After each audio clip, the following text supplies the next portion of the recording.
नमस्कार, मैं गगनप्रीत कौर, वरिष्ठ अध्यापिका हिंदी, आपके अपने यूट्यूब चैनल साहित्य गगन में आपका फिर से स्वागत करती हूँ। आज की कक्षा में हम पढ़ेंगे, जैसे कि आप स्क्रीन पर देख रहे हैं, कफन कहानी, जो कि उपन्यास सम्राट प्रेमचंद जी द्वारा रचित है।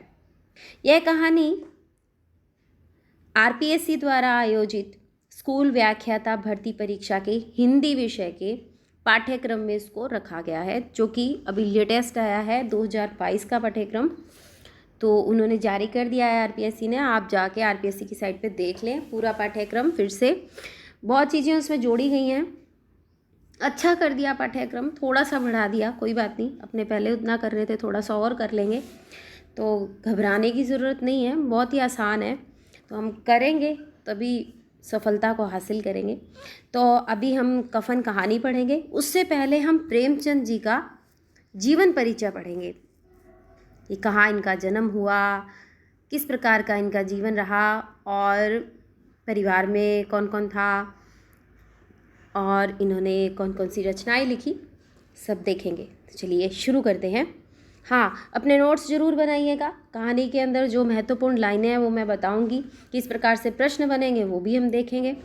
तो अपने पास कॉपी और पेन, अपना रजिस्टर, जो भी आप जिस पे भी अपने नोट्स बनाते हैं, तो आप ज़रूर अपने पास रखेंगे। तो चलिए शुरू करते हैं। प्रेमचंद जी का जन्म 31 जुलाई 1880 को बनारस से 6 मील दूर लम्ही गांव में हुआ था।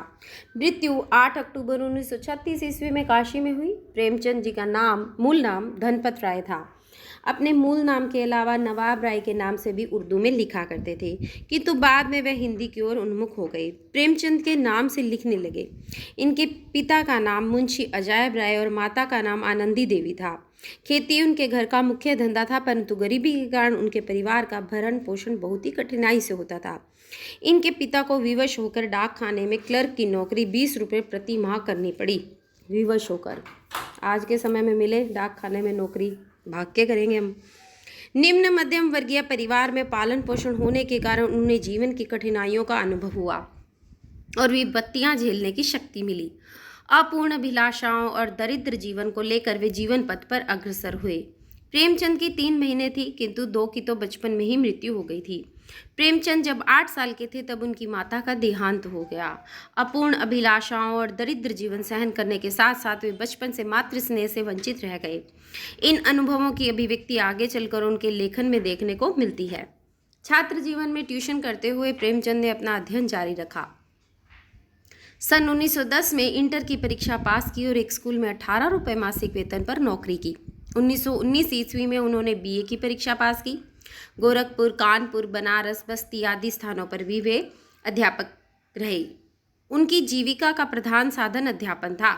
अपनी पहली पत्नी से संतुष्ट रहने के कारण उसे 1905 ईस्वी में त्याग दिया और एक बाल विधवा, जिनका नाम शिवरानी देवी था, उससे विवाह किया। प्रेमचंद ने 1901 ईस्वी से अपना साहित्यिक जीवन प्रारंभ किया। आधुनिक हिंदी की सर्वाधिक महत्वपूर्ण विधा कहानी और उपन्यास को प्रतिष्ठित करने में अपने योगदान के लिए प्रेमचंद उपन्यास सम्राट कहलाए। कथा साहित्य में वे विश्व स्तर के लेखक हैं। कफन और पूस की रात उनकी सर्वाधिक चर्चित कहानियां हैं, जिनमें से कफन और पूस की रात दोनों सिलेबस में है।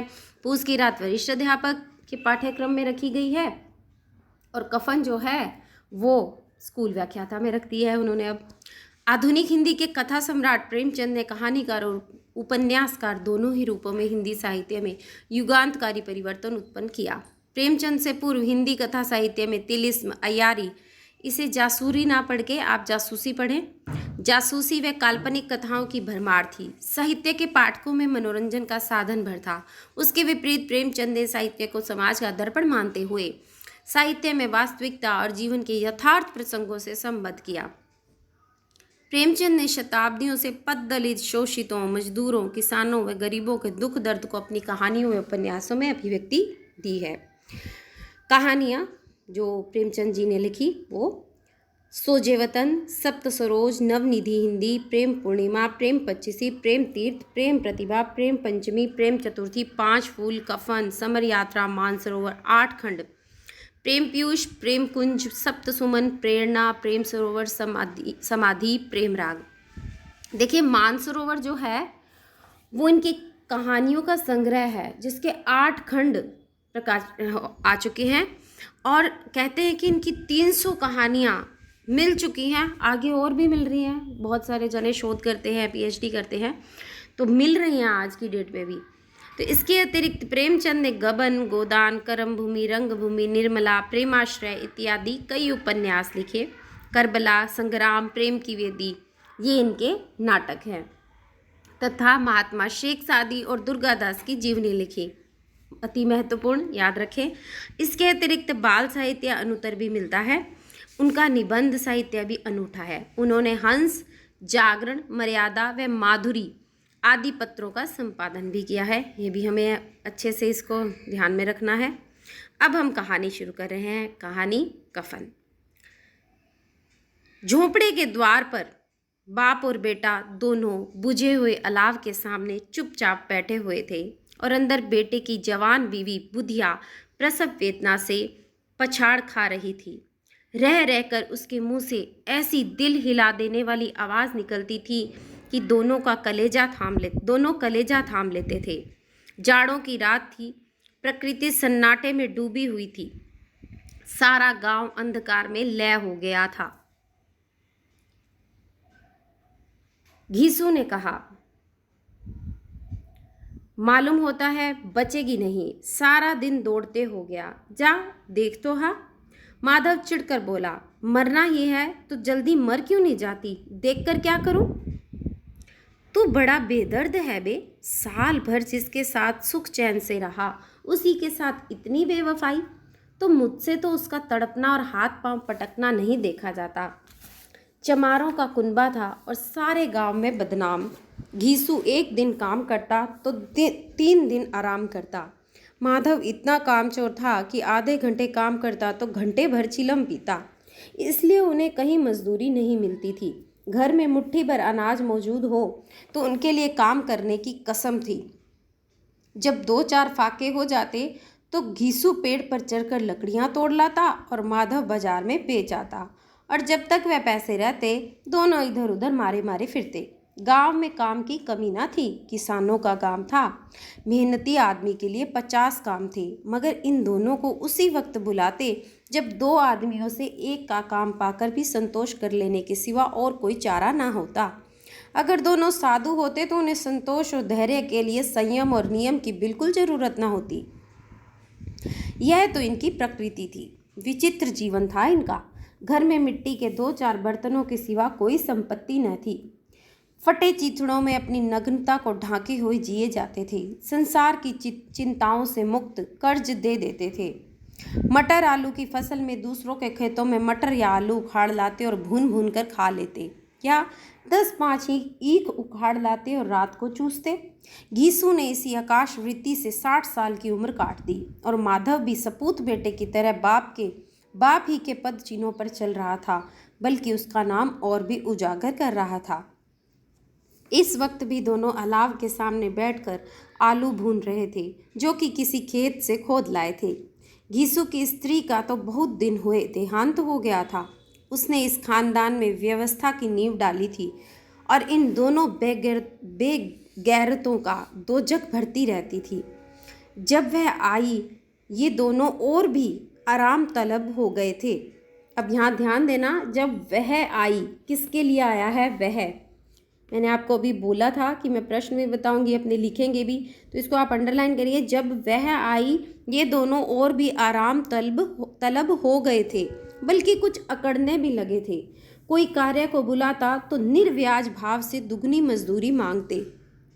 वह औरत, यहाँ जाके स्पष्ट होता है कि ये बात किसके लिए कही है। वह औरत प्रसव वेदना से मर रही थी और ये दोनों शायद इसी इंतज़ार में थे कि वह मर जाए तो आराम से सोएं। घीसू ने आलू निकाल कर छीलते हुए कहा, जाकर देख तो क्या दशा है उसकी। चुड़ैल का फिसाद होगा और क्या। यहाँ तो ओझा भी 1 रुपया मांगता है। यह बात कौन कह रहा है? घीसू। घीसू है कौन? पिता माधव, उसका बेटा, और बुधिया बेटे की पत्नी, घीसू की पुत्रवधू। माधव को भय था कि वह कोठरी में गया तो घीसू आलूओं का बड़ा भाग साफ कर देगा। बोला, मुझे वहाँ जाते डर लगता है। डर किस बात का है? मैं तो यहाँ हूँ ही। कौन बोला? घीसू। तो तुम ही जाकर देखो ना। मेरी औरत जब मरी थी तो मैं 3 दिन तक उसके पास से हिला तक नहीं, और फिर मुझसे लजाएगी कि नहीं? जिसका कभी मुंह नहीं देखा, आज उसका उघड़ा हुआ बदन देखूं, उसे तन की सुध भी तो ना होगी। मुझे देख लेगी तो खुलकर हाथ पांव भी ना पटक सकेगी। मैं सोचता हूँ कोई बाल बच्चा हुआ तो क्या होगा? सौंठ, गुड़, तेल कुछ भी तो नहीं है घर में। सब कुछ आ जाएगा, भगवान दें तो। जो लोग अभी 1 पैसा नहीं दे रहे, वे कल बुला बुला कर रुपए देंगे। मेरे 9 लड़के हुए, घर में कभी न था, मगर भगवान ने किसी न किसी तरह बेड़ा पार ही लगाया।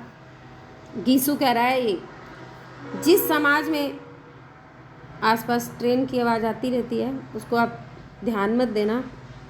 घर थोड़ा पटरियों के पास है तो बहुत ज़्यादा यहाँ पे ट्रेन आती जाती रहती हैं, तो उसको ध्यान नहीं देना, अपने पढ़ रहे हैं, ठीक है।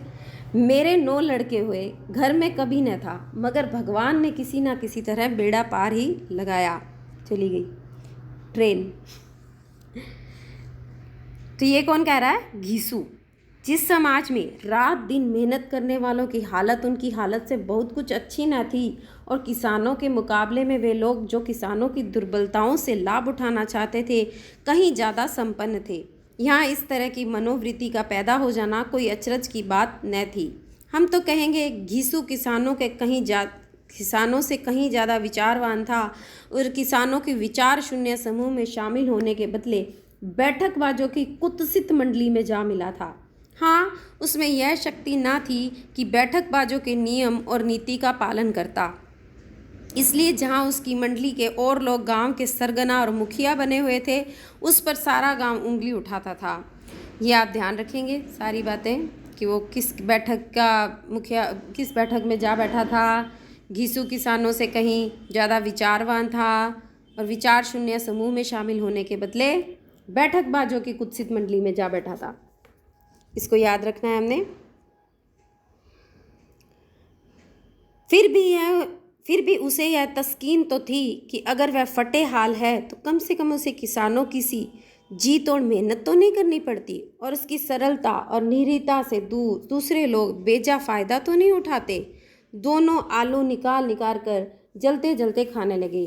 कल से कुछ नहीं खाया था, इतना सब्र न था कि उन्हें ठंडा हो जाने दें। कई बार दोनों की ज़बानें जल गईं। छिल जाने पर आलू का बाहरी हिस्सा बहुत ज़्यादा गर्म न होता, लेकिन दांतों के तले पड़ते ही अंदर का हिस्सा जबान, हलक और तालू को जला देता था, और उस अंगारे को मुंह में रखने से ज़्यादा खैरियत इसी में थी कि वह अंदर पहुंच जाए। यहाँ अंगारा किसे कहा गया है? प्रश्न बनता है। मुंह में रखने से ज़्यादा खैरियत इसी में थी कि वह अंदर पहुंच जाए। कौन अंगारा? अंगारा किसे कहा गया है? गर्म आलू को। ये आप प्रश्न बनाना। वहाँ उसे ठंडा करने के लिए काफ़ी सामान थे। कहाँ? पेट में। इसलिए दोनों जल्द जल्द निगल जाते। हालांकि इस कोशिश में उनकी आंखों से आंसू निकल आते। ये पूरा का पूरा ये महत्वपूर्ण है, ध्यान रखना है, प्रश्न बनाने हैं यहाँ से। घीसू को उस वक्त ठाकुर की बारात याद आई जिसमें 20 साल पहले वह गया था। उस दावत में उसे जो तृप्ति मिली थी वह उसके जीवन में एक याद रखने लायक बात थी, और आज भी उसकी याद ताजी थी। किसकी बारात में गया था वो? ठाकुर की बारात में। घीसू गया था, माधव नहीं, बुधिया नहीं, कोई नहीं, घीसू गया था। बाप बोला, वह भोज नहीं भूलता। तब से फिर उस तरह का खाना और भरपेट कभी नहीं मिला। लड़की वालों ने सबको भरपेट पूड़ियाँ खिलाई थी, सबको, छोटे बड़े सब ने पूड़ियाँ खाईं, और असली घी की चटनी, रायता, 3 तरह के सूखे साग, एक रस्सेदार तरकारी, दही, चटनी, मिठाई। अब क्या बताऊं कि उस भोज में क्या स्वाद मिला। कोई रोक टोक नहीं थी, जो चीज़ चाहो मांगो, जितना चाहो खाओ। लोगों ने ऐसा खाया कि किसी से पानी ना पिया गया। मगर परोसने वाले हैं कि पत्तल में गरम गरम गोल गोल सुवासित कचौड़ियाँ डाल देते हैं। मना करते हैं कि नहीं चाहिए, पत्तल पर हाथ रोके हुए हैं, मगर वे हैं कि दिए जाते हैं। और जब सब ने मुंह धो लिया तो पान इलायची भी मिली, मगर मुझे पान लेने की कहाँ सुध थी। खड़ा हुआ न जाता था, चटपट जाकर अपने कंबल पर लेट गया। ऐसा दिल दरियाव था वह ठाकुर। माधव ने इन पदार्थों का मन ही मन मजा लेते हुए कहा, अब हमें कोई ऐसा भोजन नहीं खिलाता। अब कोई क्या खिलाएगा, वह जमाना दूसरा था। अब तो सबको किफ़ायत सूझती है। शादी ब्याह में मत खर्च करो कि क्रियाक्रम में मत खर्च करो। पूछो गरीबों का माल बटोर बटोर कर कहाँ रखोगे। बटोरने में तो कमी नहीं है, हाँ खर्च में किफ़ायत सूझती है। यहाँ ये ध्यान देने योग्य बात है। देखिए, अंदर बुधिया जो माधव की पत्नी है वो प्रसव पीड़ा से कर्रा रही है और ये दोनों बाहर खाने की बातें कर रहे हैं। कितने निर्लज हैं ये कि इन्हें कोई परवाह नहीं कि एक इंसान, एक व्यक्ति उनकी ज़िंदगी का उन्हें आज छोड़कर जा भी सकता है और वो मुंह से कह भी रहे हैं कि मर जाए। कितनी भयावह स्थिति बताई गई है उस समय के जीवन के किसानों की। तो वो हुए क्यों ऐसे? उन्होंने देखा कि इतनी जी तोड़ मेहनत करने के बाद भी क्या प्राप्त होता है, तो इनको निठल्ले बैठने की आदत हो गई। चलिए आगे देखते हैं। हाँ, खर्च में किफ़ायत सूझती है। तुमने 20 एक पूरियाँ खाई होंगी। 20 से ज़्यादा खाई थी। माधव बोला, मैं 50 खा जाता। 50 से कम मैंने ना खाई होंगी। अच्छा पट्ठा था, तू तो मेरा आधा भी नहीं है।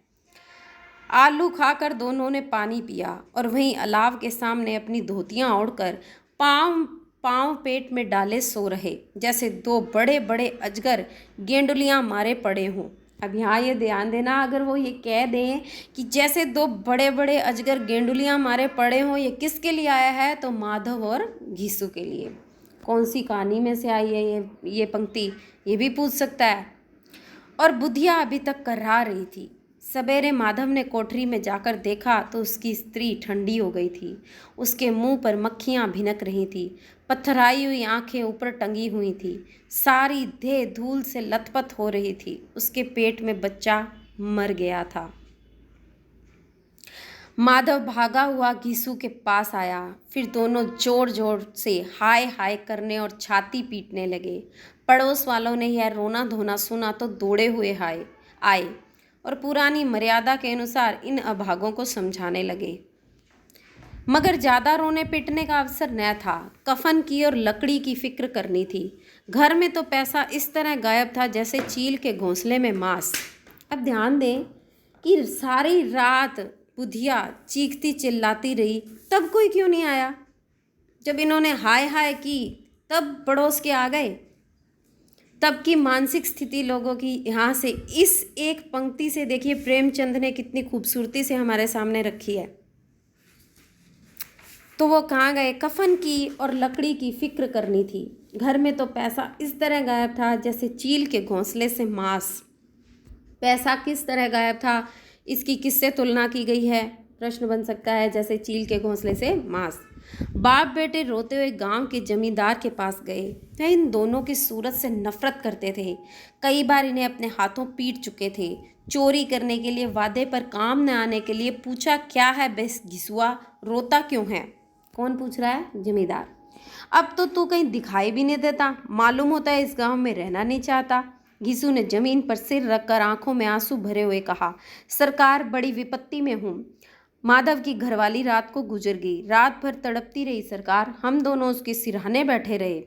दवा दारू जो कुछ हो सका सब कुछ किया, मगर वह हमें दगा दे गई। अब कोई एक रोटी देने वाला भी न रहा मालिक।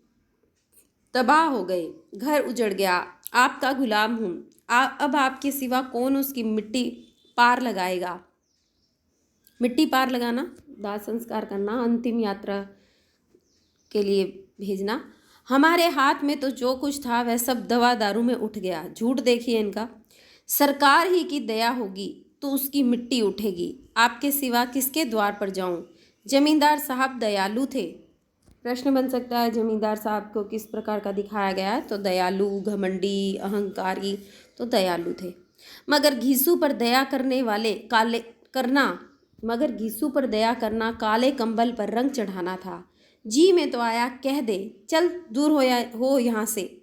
यूँ तो बुलाने से भी नहीं आता, आज जब गरज पड़ी तो आकर खुशामद कर रहा है। हरामखोर कहीं का, बदमाश। लेकिन यह क्रोध या दंड का अवसर न था। जी में कुड़ते हुए रुपए निकालकर 2 रुपए निकालकर फेंक दिए। कितने रुपए? 2 रुपए। प्रश्न बनते हैं इस प्रकार से भी। मगर सांत्वना का एक शब्द भी मुंह से न निकला।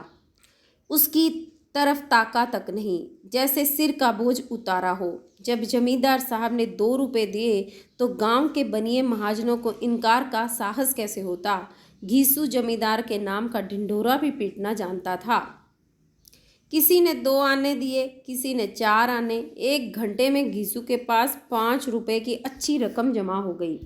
कहीं से नाज मिल गया, कहीं से लकड़ी, और दोपहर को घीसू और माधव बाजार से कफन लाने चले। इधर लोग बांस वांस काटने लगे। गांव की नरम दिल स्त्रियां आ आकर लाश देखती थी और उसकी बेकसी पर 2 बूंद आंसू गिराकर चली जाती थी। बाजार में पहुंचकर घीसू बोला, लकड़ी तो उसे जलाने भर को मिल गई है, क्यों माधव? माधव बोला, हाँ लकड़ी तो बहुत है, अब कफन चाहिए। तो चलो कोई हल्का सा कफन ले लें। हल्का सा? हाँ और क्या, लाश उठते उठते रात हो जाएगी, रात को कफन कौन देखता है। कैसा बुरा रिवाज है कि जिसे जीते जी तन ढकने को चिथड़ा भी ना मिले, उसे मरने पर नया कफन चाहिए। कफन लाश के साथ जल ही तो जाता है, और क्या रखा रहता है। यही 5 रुपए पहले मिलते तो कुछ दवा दारू करा लेते। दोनों एक दूसरे की मन की बात ताड़ रहे थे। बाजार में इधर उधर घूमते रहे।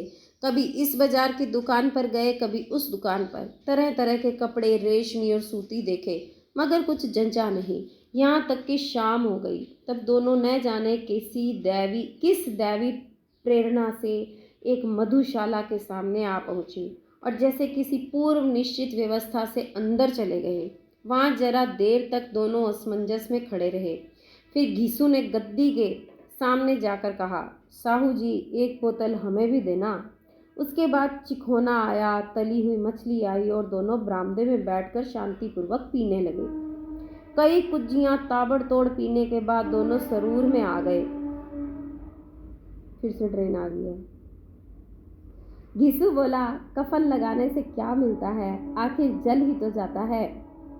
घीसू बोला, कुछ बहू के साथ तो ना जाता।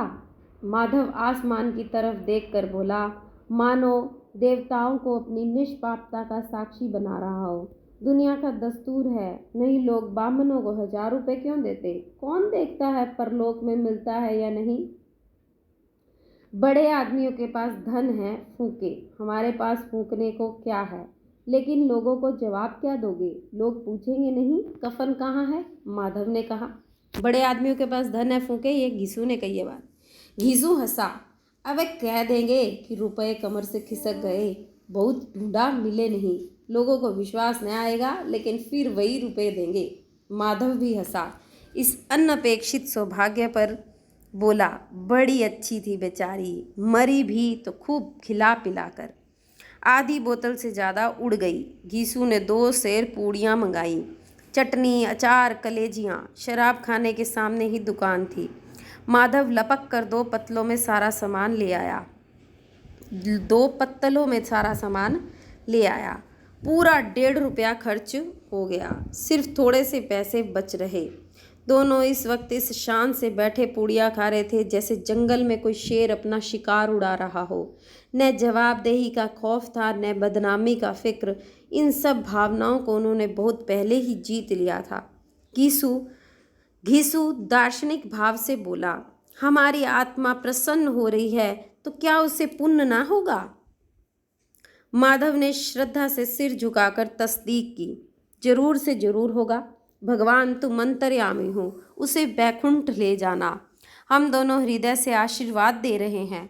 आज जो भोजन मिला वह उम्र भर ना मिला था। एक क्षण बाद माधव के मन में एक शंका जागी।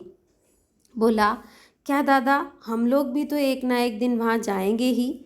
घीसू ने इस भोले सवाल का कुछ उत्तर ना दिया। वह परलोक की बातें सोचकर इस आनंद में बाधा न डालना चाहता था। जो वहाँ हम लोगों से पूछे कि तुमने हमें कफन क्यों नहीं दिया, तो क्या कहोगे? कहेंगे तुम्हारा सिर। पूछेगी तो जरूर। माधव अपनी पत्नी के बारे में कह रहा है कि परलोक में हम भी तो जाएंगे, वहाँ जब हम उससे मिलेंगे तो क्या वो हमसे पूछेगी नहीं कि तुमने हमें कफन क्यों नहीं दिया? तो उसके माधव बोलता है, घीसू बोलता है तुम्हारा सिर। जवाब नहीं देना चाहता था क्योंकि वो अपनी इस आनंद के क्षणों को नष्ट नहीं करना चाहता था। तू कैसे जानता है कि उसे कफन न मिलेगा? तू मुझे ऐसा गधा समझता है? 60 साल क्या दुनिया में घास खोदता रहा हूँ, उसको कफन मिलेगा और बहुत अच्छा मिलेगा। माधव को विश्वास न आया, बोला कौन देगा? रुपए तो तुमने चट कर दिए। वह तो मुझसे पूछेगी, उसकी मांग में तो सिंदूर मैंने डाला था। वाह वाह वाह। जब वो अंदर दर्द से कर्रा रही थी तब इसे मांग के सिंदूर की याद नहीं आई। घीसू गर्म होकर बोला, मैं कहता हूँ उसे कफन मिलेगा, तू मानता क्यों नहीं? कौन देगा बताते क्यों नहीं? वही लोग देंगे जिन्होंने कि अब की दिया। हाँ, अब की रुपए हमारे हाथ ना आएंगे। ज्यों ज्यों अंधेरा बढ़ता जाता था और सितारों की चमक तेज होती जाती थी, मधुशाला की रौनक भी बढ़ती जाती थी। कोई गाता था, कोई डींग मारता था, कोई अपने संगी के गले लिपटा जाता था, कोई अपने दोस्त के मुंह में कुल्हड़ लगाए देता था। वहाँ के वातावरण में सुरूर था, हवा में नशा। कितने तो यहाँ आकर एक चुल्लू में मस्त हो जाते थे। शराब से ज़्यादा यहाँ की हवा उन पर नशा करती थी, जीवन की बाधाएं यहाँ लाती थी और कुछ देर के लिए यह भूल जाते थे कि वे जीते हैं या मरते हैं, या न जीते हैं न मरते हैं। और ये दोनों बाप बेटे अब भी मज़े ले लेकर चुस्कियाँ ले रहे थे। सबकी निगाहें इनकी ओर जमी थीं।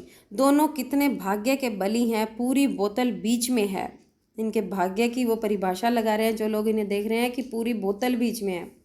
भर पेट खाकर माधव ने बची हुई पूड़ियों की पत्तल उठाकर एक भिखारी को दे दी, जो खड़ा उनकी ओर भूखी आंखों से देख रहा था। और देने के गौरव, आनंद और उल्लास का अपने जीवन में पहली बार अनुभव किया। किसने? माधव ने। घीसू ने कहा, ले जा, खूब खा और आशीर्वाद दे। जिसकी कमाई है वह मर गई, मगर तेरा आशीर्वाद उसे जरूर पहुँचेगा। रोए रोए से आशीर्वाद दे, बड़ी गाढ़ी कमाई के पैसे हैं। माधव ने फिर आसमान की तरफ देखकर कहा, वह बैकुंठ में जाएगी दादा, बैकुंठ की रानी बनेगी। घीसू खड़ा हो गया और जैसे उल्लास की लहरों में तैरता हुआ बोला, हाँ बेटा, बैकुंठ में जाएगी। किसी को सताया नहीं, किसी को दबाया नहीं, मरते मरते हमारी ज़िंदगी की सबसे बड़ी लालसा पूरी कर गई। वह बैकुंठ में ना जाएगी तो क्या मोटे मोटे लोग जाएंगे, जो गरीबों को दोनों हाथों से लूटते हैं और अपने आप को धोने के लिए गंगा में नहाते हैं और मंदिरों में जल चढ़ाते हैं। श्रद्धालुओं का यह रंग तुरंत ही बदल गया। अस्थिरता नशे की खासियत है, दुख और निराशा का दौरा हुआ। माधव बोला, मगर दादा, बेचारी ने जिंदगी में बड़ा दुख भोगा, कितना दुख और निराशा झेल कर मरी। वह आंखों पर हाथ रखकर रोने लगा, चीखें मार मार कर। घीसू ने समझाया, क्यों रोता है बेटा, खुश हो कि वह माया जाल से मुक्त हो गई, जंजाल से छूट गई। बड़ी भाग्यवान थी जो इतनी जल्दी मोह माया के बंधन तोड़ दिए। और दोनों खड़े होकर गाने लगे, ठगनी क्यों नैना चमकावे ठगनी। किसकी पंक्तियाँ हैं ये? ठगनी क्यों नैना चमकावे, कबीर दास जी की। ये आ सकता है, यहाँ पे आप ध्यान रखना, प्रश्न बनेगा। पियक्कड़ों की आंखें इनकी ओर लगी हुई थी और ये दोनों अपने दिल में मस्त गाए जाते थे। फिर दोनों नाचने लगे, उछले भी, कूदे भी, गिरे भी, मटके भी, भाव भी बताए, अभिनय भी किए और आखिर नशे में मदमस्त होकर वहीं गिर पड़े। जी, हमारी कहानी कफन यहीं पूरी होती है। कफन कहानी को डॉक्टर नगेंद्र ने प्रेमचंद जी द्वारा हिंदी भाषा में रचित अंतिम कहानी माना है और पहली कहानी सौत को माना है। यह प्रश्न मैंने कम्युनिटी पे भी डाला था। तो सौत प्रथम कहानी है जो हिंदी भाषा में रचित है डॉक्टर नगेंद्र के अनुसार प्रेमचंद जी की, और अंतिम कहानी कफन है जो 1936 में आई थी। तो आज अपनों ने नए पाठ्यक्रम के अनुसार एक जो अपना टॉपिक था वो कर लिया। आगे अपने नया टॉपिक करेंगे थोड़े दिनों में। तो अपने इन शब्दों के साथ मैं आज की वीडियो से आपसे विदा लेती हूँ। स्वस्थ रहें, खुश रहें, मस्त रहें और अपने आप को सफल बनाने का, अपने सपनों को पूरा करने का हर भरसक प्रयास करें। मिलते हैं नेक्स्ट वीडियो में। धन्यवाद।